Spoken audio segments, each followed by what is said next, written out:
ரொம்பவே என் வழியில கிராஸ் பண்ணிட்ட.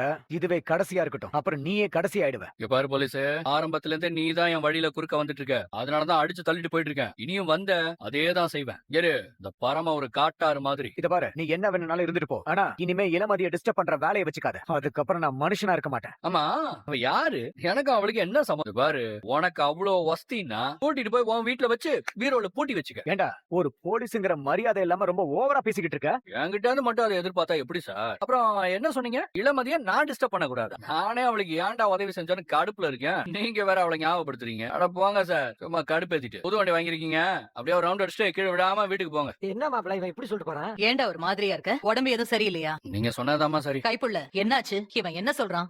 அது நம்மளா வழிய போய் உதவி செஞ்சா அதுக்கெல்லாம் மதிப்பு இல்லன்னு புரிஞ்சுக்கிட்டமா. நீ இளமதிக்கு மட்டும் இல்ல, யாருமே நான் உதவி செய்ய போறது இல்ல. கேடு கட்ட மனுஷனுங்க. உதவி செய்யும் போது மட்டும் நம்ம நல்லவங்களா தெரியும், செஞ்சு முடிச்சதுக்கு அப்புறம் நம்ம துரோகி ஆயிடும். இந்த வருத்தத்தை எல்லாம் தூக்கி போட்டுட்டு நல்லா தெளிவா இரு. கவுன்சிலர் எலெக்ஷன் வேற வருது. அந்த வேலையெல்லாம் நீ தானே பாக்கணும். என்னமோ உன்னை கவுன்சிலர் ஆக்கிடுவாமா அப்படின்னு சவால் எல்லாம் விட்ட. எனக்கு உன்னை விட்டா வேற யாரு இருக்கா பரமா? இளமதிக்கு எந்த வித பிரச்சனையும் வந்துடக்கூடாதுன்னு நான் யோசிச்சா, நான் எக்கேடு கேட்டா என்னன்னு அவ யோசிச்சிருக்கா. அதான் நினைச்சதாமா மனசு கொஞ்சம் டிஸ்டர்ப் ஆயிடுச்சு. இப்ப தெளிவாயிட்டமா, பழைய பரமனா மாறிட்டேன். இனிமே அவளுக்காக ஒரு செங்கலை கூட அசைக்க கூடாதுன்னு முடிவு பண்ணிட்டேன். நான் வரேன். சரி. வாங்க.